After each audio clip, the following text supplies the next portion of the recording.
Hello guys. फार्मूले जब हमको याद नहीं होते हैं तो बहुत ज़्यादा प्रॉब्लम्स होती हैं क्वेश्चन सॉल्व करने में। तो आज का जो सेशन है मेरा ये फार्मूले के ऊपर है। बेसिक फार्मूले जितने होते हैं वो सारे मैं आज शेयर करने का ट्राई करूँगा आपके साथ। सबसे पहले हम बात करते हैं, कुछ एलजेब्रा के फार्मूले लेते हैं।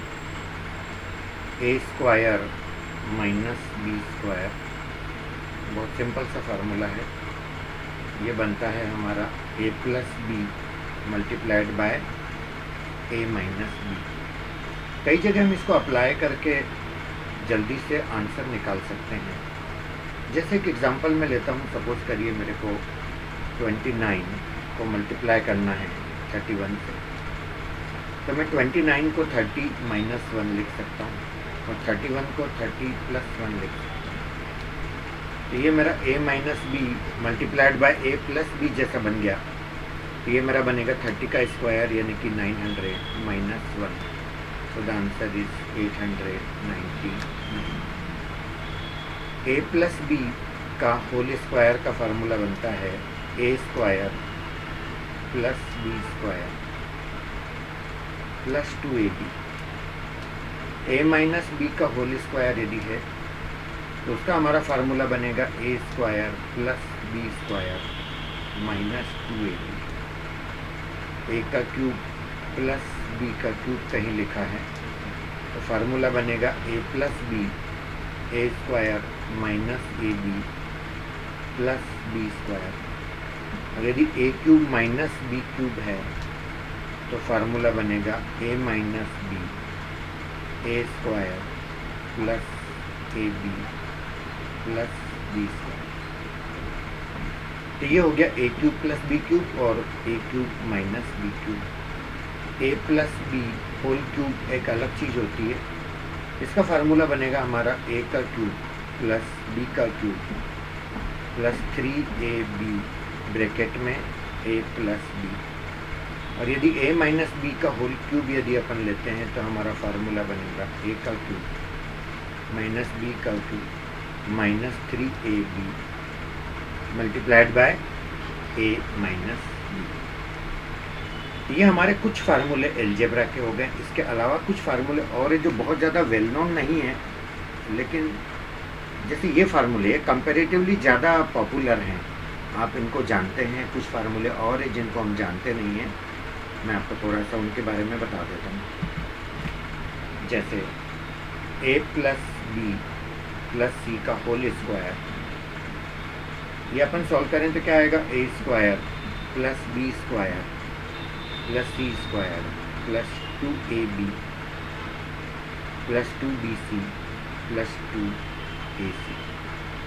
ए cube plus b cube plus c cube minus 3abc equal to, एक ब्रैकेट में आएगा a plus b plus c और दूसरे ब्रैकेट में आएगा a square plus b square plus c square plus a b plus b c plus a C.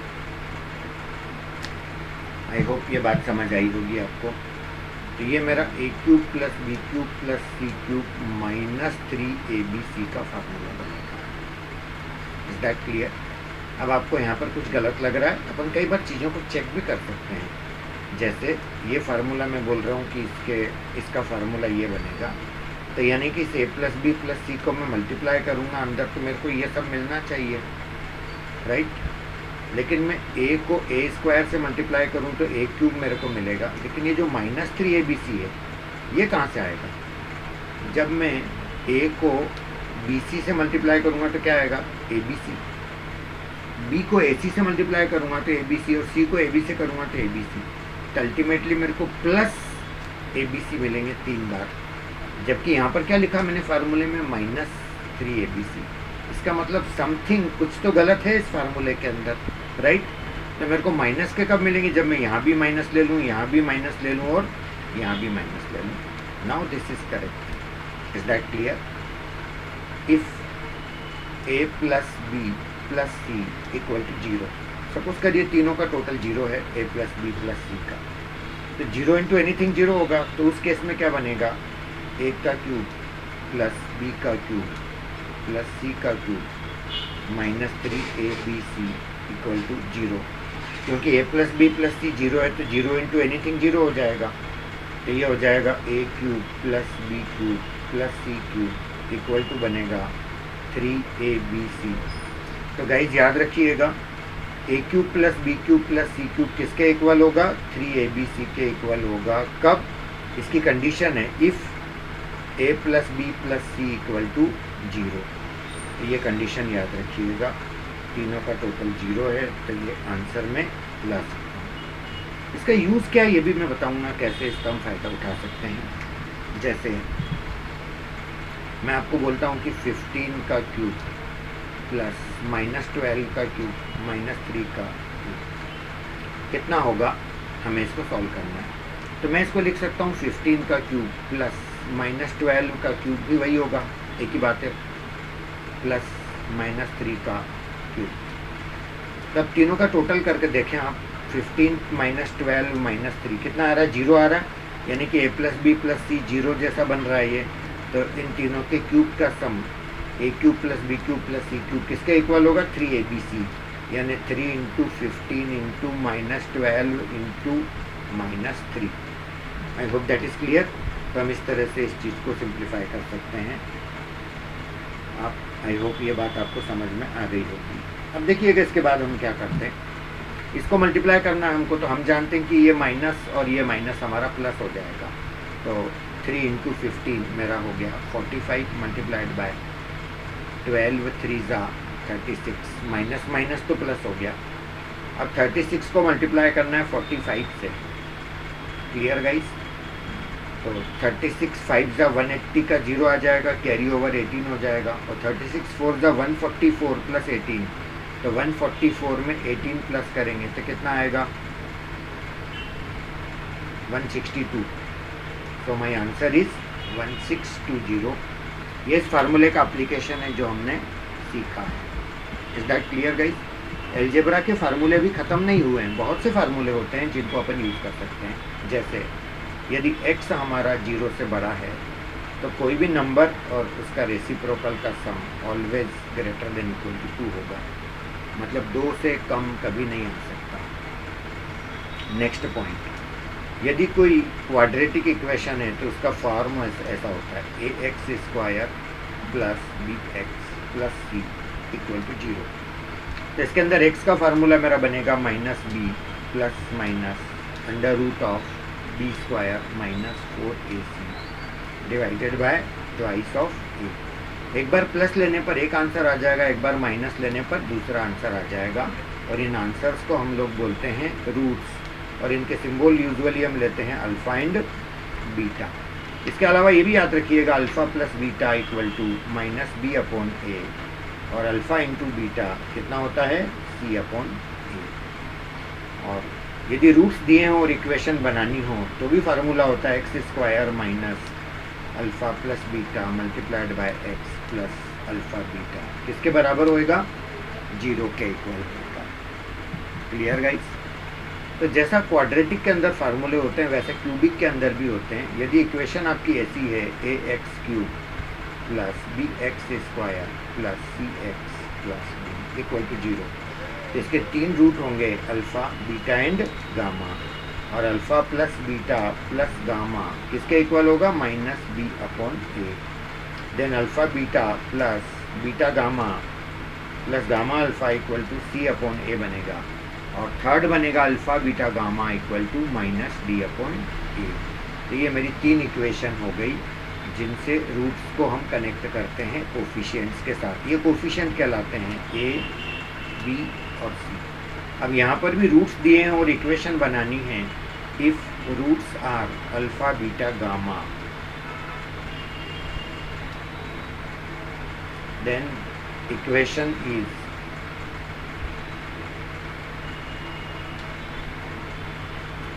x minus alpha x minus beta x minus gamma equal to 0। ऐसा भी हम equation बना सकते हैं। Is that clear guys? आगे बढ़ते हैं। यदि अपन बात करते हैं बाइनोमियल थ्योरम की, तो वो थ्योरम ऐसी होती है x plus a equal to the power n equal to x to the power n plus n C one x to the power n minus one into a plus n C two x to the power n minus two into a square plus dash dash. Clear guys? तो ये binomial theorem है जो हमको कई जगह ज़रूरत इसकी पड़ती है। अब हम बात करते हैं कुछ ट्रिग्नोमेट्री के फार्मूले की।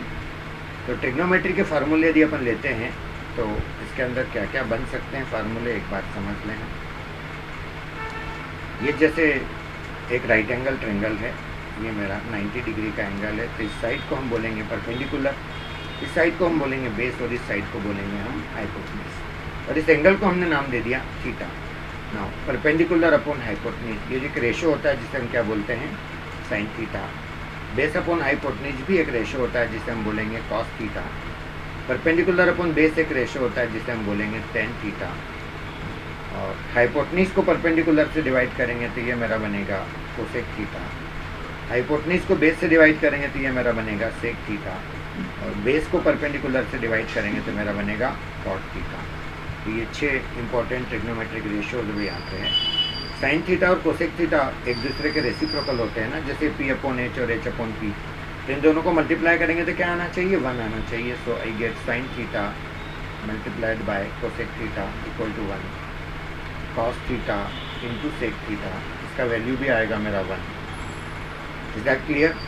Ten theta multiplied by cot theta, इसका भी वैल्यू मेरा आता है 1। इसके बाद कुछ और फार्मूले पर हम आते हैं। लाइक टेन थीटा को हम लिख सकते हैं sine theta divided by cos theta, और कॉट थीटा को हम लिख सकते हैं cos theta divided by sine theta. इसके अलावा 3 इंपॉर्टेंट फार्मूले होते हैं जो हमें पता होने चाहिए, जैसे sine square theta plus cos square theta equal to 1 plus tan square theta equal to sec square theta, 1 plus cot square theta, ये किसके बराबर बन जाएगा, cosec square theta. Is that clear guys? इसके बाद आते हैं हम किसी एंगल के वैल्यू की हम बात करें तो एक स्टैंडर्ड एंगल्स जो हमारे होते हैं, trigonometric ratios of standard angles.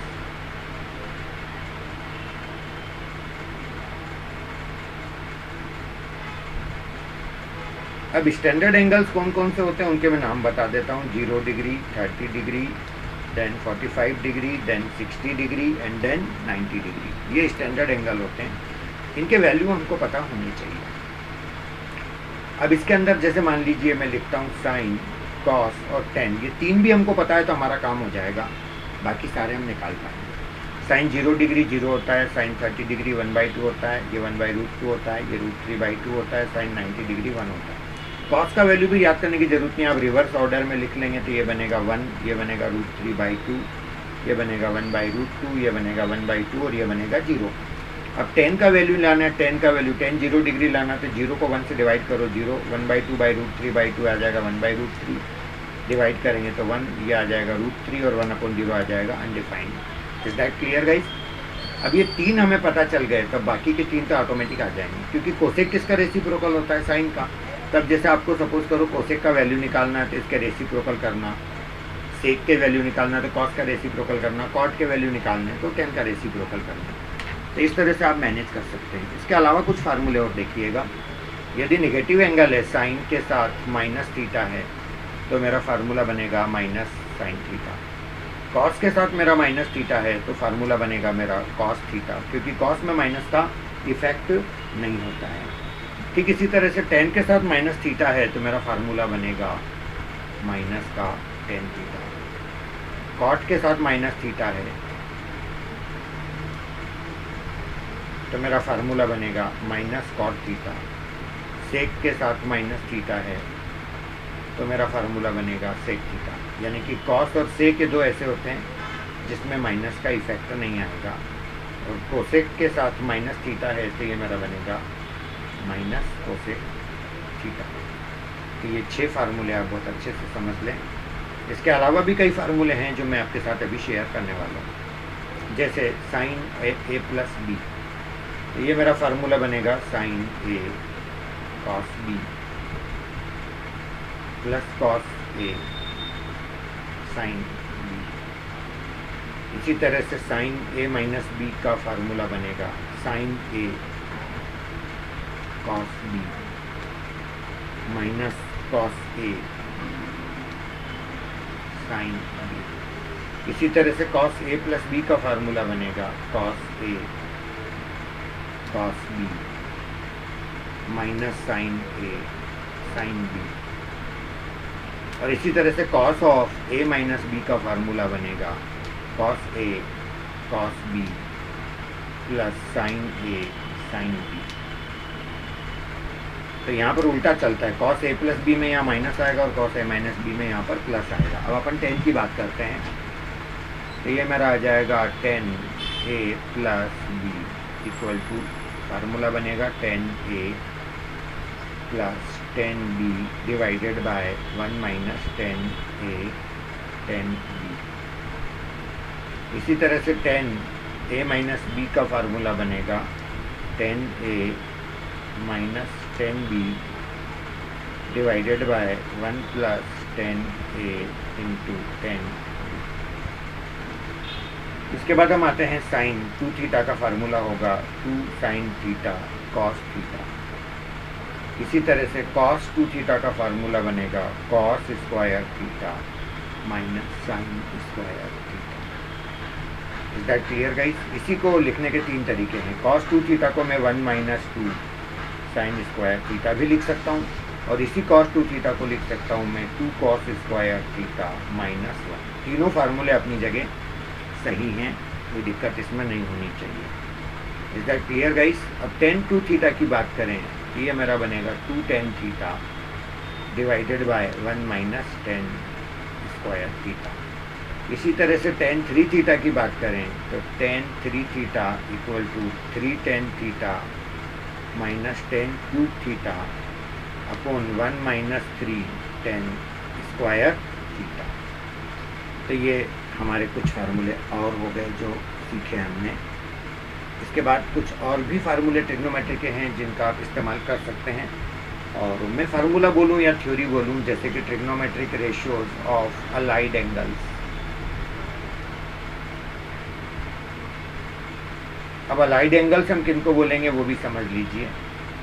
और सपोज करिए मैंने कि ये जो बनाया है ये 0 डिग्री है, यहाँ पर है 90 डिग्री, यहाँ पर है 180 डिग्री, यहाँ पर है 270 डिग्री और यहाँ पर है 360 डिग्री। मतलब पूरा सर्कल घूम के अपन यहीं पर आ गए, तो वापस कहाँ पर आ गए अपन?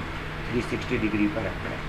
90 से जितने कम एंगल होंगे वो इस क्वाड्रेंट में होंगे, इसे क्वाड्रेंट बोलते हैं Q1 फर्स्ट क्वाड्रेंट, और 90 से ज़्यादा इधर होंगे सेकंड क्वाड्रेंट Q2, ये थर्ड क्वाड्रेंट, ये फोर्थ क्वाड्रेंट, और 180 से कम एंगल इधर होंगे, 180 से ज़्यादा एंगल इधर होगा, 270 से कम एंगल इधर होगा, 270 से ज़्यादा इधर होगा, 360 से कम एंगल इधर होगा और 360 से ज़्यादा एंगल इधर होगा।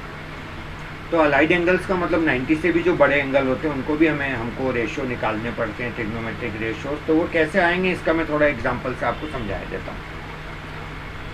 अब यहाँ पर एक सेंटेंस आप याद रखिएगा हमेशा, all silver T cups. Clear है गाइस? यानी कि ऑल, यानी कि यहाँ पर ऑल पॉजिटिव होगा, यानी कि sine cos tan cot sec cosec सारे रेशो के साथ यदि ये मेरा एंगल है तो मेरे को पॉजिटिव आंसर मिलेगा। और यहाँ पर साइन और कोसेक, ये सिल्वर की स्पेलिंग एस से स्टार्ट हो रही है तो साइन और इसका रेसिप्रोकल कोसेक, ये दोनों पॉजिटिव होंगे इस क्वाड्रेंट में। और इस क्वाड्रेंट में टी ई है तो टी से स्टार्ट हो रहा है तो टेन और कॉट, ये दोनों इस क्वाड्रेंट में पॉजिटिव होंगे। और कप्स की स्टार्टिंग हो रही सी से, मतलब कॉस और सेक, इन दोनों के वैल्यू इस क्वाड्रेंट में पॉजिटिव होंगे, बाकी सब नेगेटिव होंगे। यानी ये टेबल से तो हमें सिर्फ इतना पता चलेगा कि आंसर पॉजिटिव आएगा या नेगेटिव आएगा, लेकिन आंसर आएगा क्या उसके लिए आप ऐसे याद रखिएगा 90 plus minus theta, 270 plus minus theta. यदि इस टाइप के एंगल हैं तो क्या होगा बता देता हूँ। साइन के साथ चेंज होगा कॉस में, और कॉस का भी चेंज होगा साइन में। टेन और कॉट आपस में चेंज होंगे, सेक और कोसेक आपस में चेंज होंगे।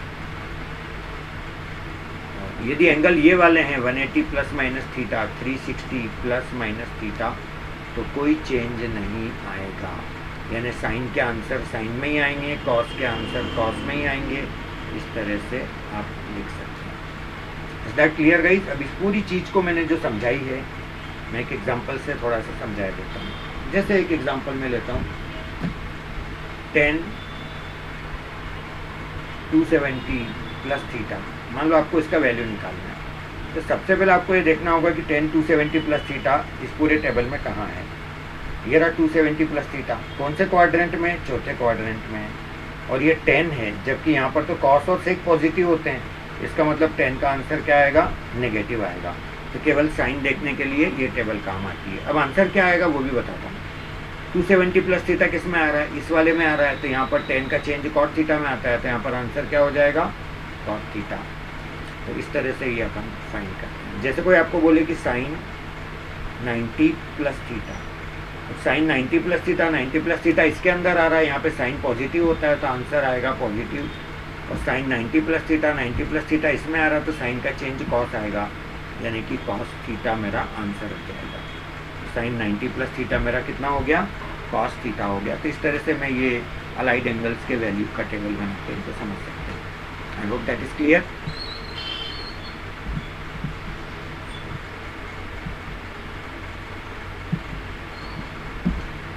परमुटेशन कॉम्बिनेशन की बात करें तो कुछ फार्मूले तो याद रखना ही रखना है आपको। जैसे कि सपोज करिए NPR equal two factorial n upon factorial n minus r, और NCR का फार्मूला हो जाएगा factorial n upon factorial r factorial n minus r। Factorial समझते होंगे आप, जैसे फैक्टोरियल 5, तो ये बेसिकली कंटिन्यूस प्रोडक्ट हो गया, 5 into 4 into 3 into 2 multiplied by 1। इसी तरह से यदि कोई आपको बोलता है कि NCR, तो इसको मैं लिख सकता हूँ NCn माइनस। एक और फार्मूला देखिएगा जो कि ऐसा होता है NC1 plus NC2 plus NC3, और सपोज करो मैं इसको ले जा रहा हूँ NCn तक, तो इसका फार्मूला होगा 2 पावर n माइनस 1। तो इसको अपन याद रख सकते हैं। अगला फार्मूला है NCA इक्वल टू NCB, इसका मतलब हो जाएगा n equal to a plus b। तो ये सारे बहुत इंपॉर्टेंट फार्मूले हैं जो आपको याद होने चाहिए। इसी तरह से याद रखिएगा, जैसे कि NCn है तो ऑलवेज आएगा 1, NC0 है तो ऑलवेज आएगा 1, तो इस तरह से अपन लिख सकते हैं। लेकिन P के अंदर यदि P5 है तो ये हो जाएगा 5 फैक्टोरियल, यानी कि NPn है तो आंसर क्या आ जाएगा? Factorial n। फैक्टोरियल 0 याद रखना गाइस 1 होता है, और फैक्टोरियल 1 भी कितना होता है? 1 होता है। तो ये फार्मूला हो गया। एक फार्मूला और देखिएगा, बहुत इंपॉर्टेंट है, NCR plus NCR minus 1 equal to n plus 1 CR। तो इसको अप्लाई कैसे करेंगे? जैसे 15C14 plus 15C4 plus 15C3, तो ये मेरा किसके इक्वल आ जाएगा? 15 प्लस 1 16C5 के इक्वल आ जाएगा। That is the answer. I hope that is clear. तो ये बात इस तरह से समझी जा सकेगी, और ये फार्मूले इस तरह से आप याद करिएगा ताकि आप उसको जहाँ भी ज़रूरत पड़ेगी उसकी आप हेल्प ले पाएंगे। एक और बहुत इंपॉर्टेंट फार्मूला याद रखिएगा, और वो फार्मूला है NCR plus n-1CR plus n-2CR, और ऐसे करते करते मैं जा रहा हूँ RCR। ये दोनों जब तक सेम नहीं आ जाते तो मेरा आंसर आ जाएगा n प्लस 1CR प्लस 1। ठीक है, तो ये एक फार्मूला मेरे को याद रखना है।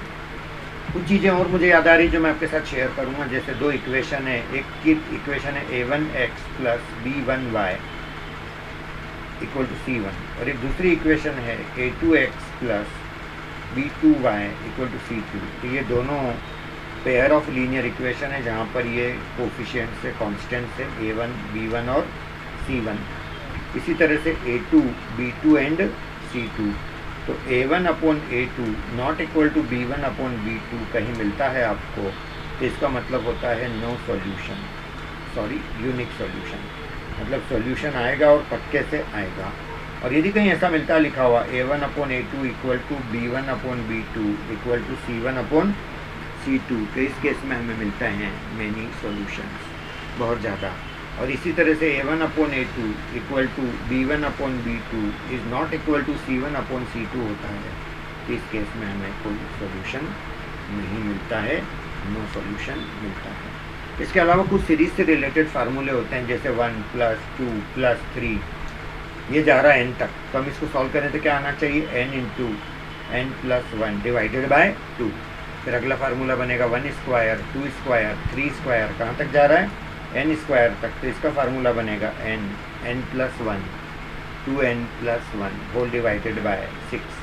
इसी तरह से 1 का क्यूब 2 का क्यूब 3 का क्यूब, यदि इसको सॉल्व करूँगा तो कहाँ तक जाएगा, n का क्यूब तक जाएगा, तो ये फार्मूला बनेगा n × n + 1 अपॉन 2 का होल स्क्वायर।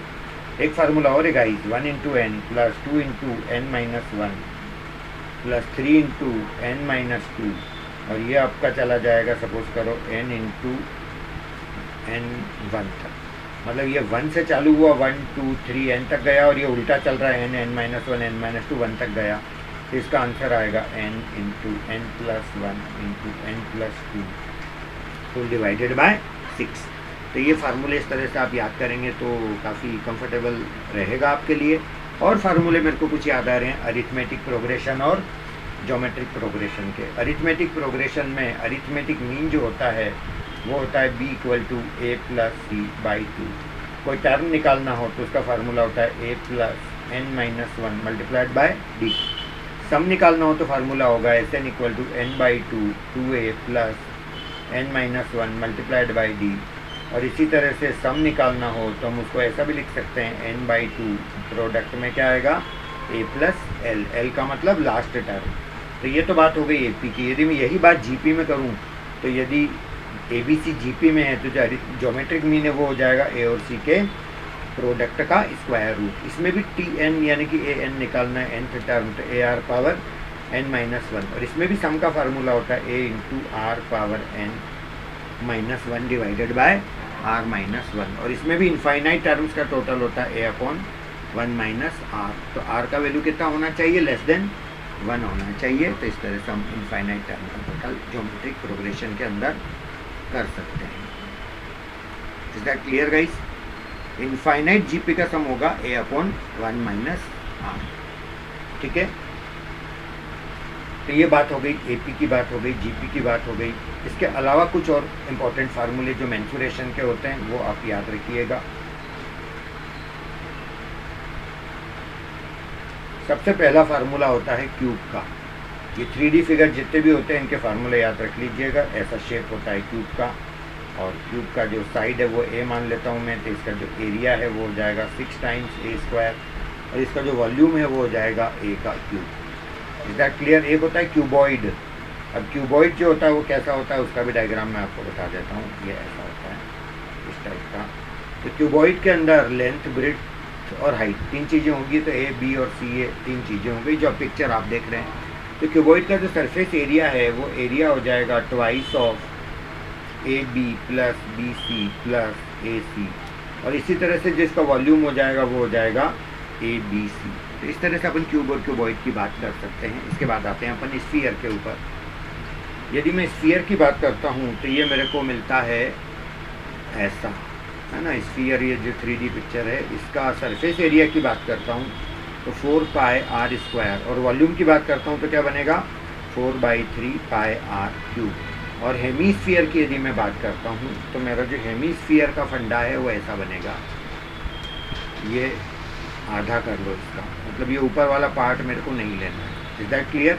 केवल इतने पार्ट को मैं बोल दूंगा हेमीस्फीयर। Is that clear?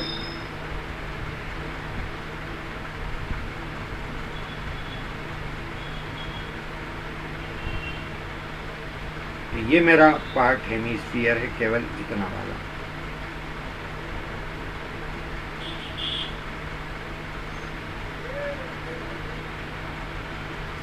अब इसका जो सरफेस एरिया होगा वो होगा 3πr², और वॉल्यूम उसका हो जाएगा 2/3πr³। तो ये मेरा सरफेस एरिया और वॉल्यूम का फार्मूला बन गया हेमीस्फीयर का। इसके बाद हमारा एक जो पॉपुलर फिगर होता है वो होता है कोन। कोन का जो डायग्राम होता है वो ऐसा होता है, इस टाइप का। ये मेरा कहलाता है हाइट और ये कहलाता है मेरा रेडियस। तो ये रेडियस या हाइट और ये स्लेंट हाइट कहलाता है। तो कर्व्ड सरफेस एरिया होता है pi r l, total surface area होता है pi r l plus pi r square, और जो वॉल्यूम होता है इसका होता है 1/3 of pi r square h. तो इस टाइप से अपना ये वॉल्यूम बनता है किसका, कोन का। कोन के बाद अपन बात करेंगे सिलेंडर, CYLINDER। तो सिलेंडर की अपन बात करेंगे तो सिलेंडर का जो डायग्राम होगा वो डायग्राम बनेगा ऐसा वाला। Clear guys. और इसके अंदर जो हाइट है वो ये हो जाएगी और रेडियस मेरी ये हो जाएगी। सो आई कैन से कि कवर्ड सरफेस एरिया होगा 2 पाई आर एच और टोटल सरफेस एरिया होगा 2 pi r h plus 2 pi r square. Top और बॉटम दोनों मिला लिया और वॉल्यूम हो जाएगा पाई आर स्क्वायर एच। तो ये मेरा सिलेंडर की बात हो गई जो आपको याद रखना है, याद रखिएगा। इसके अलावा एरिया से रिलेटेड कुछ फार्मूला याद रखिएगा, जैसे सर्कल का एरिया होता है पाई आर स्क्वायर, और ऐसा कोई शेप है जिसको हम बोलते हैं पैरेललोग्राम, तो ये होता है बेस इनटू हाइट, ये होता है पैरेललोग्राम का एरिया, ये होता है सर्कल का एरिया। एक होता है ट्रेपेजियम, ट्रेपेजियम हम इसको बोलते हैं आमने सामने का एक पेयर हमारा पैरेलल, ये इसके मान लो पैरेलल है, ये साइड है ए, ये बी और ये हाइट है। तो इस केस में एरिया होगा इसका half sum of parallel sides multiplied by height. इसके अलावा एक बहुत अच्छा शेप होता है जिसे हम बोलते हैं रोम्बस। Clear guys. इसके डायगोनल आपस में परपेंडिकुलर होते हैं, चारों साइड इक्वल होती है, ये ए और ये ए। तो ये जो रोम्बस होता है, रोम्बस का जो एरिया होता है वो होता है 1/2 d1 d2 half d1 d2। और साइड निकालना है तो उसका फार्मूला होगा ए यानी कि side equal to under root of d1/2 का होल स्क्वायर प्लस d2/2 का होल स्क्वायर, जहाँ पर d1 d2 उसके क्या हो जाएंगे, डायगोनल हो जाएंगे। तो ये बात हो गई हमारे रोम्बस की। Is that clear guys. इसके अलावा एक और चीज़ याद रखिएगा, ये सर्कल है, ये सेंटर है, तो ये इसका सेक्टर हो गया, ये एंगल थीटा हो गया। तो ये जो है इसको हम आर्क लेंथ बोलते हैं एल, और इसका भी फार्मूला होता है pi r theta divided by 180 degree. और ये जो सेक्टर है ये वाला, इसका एरिया होता है, ये इस एरिया का फार्मूला होता है pi r square theta divided by 360 degree.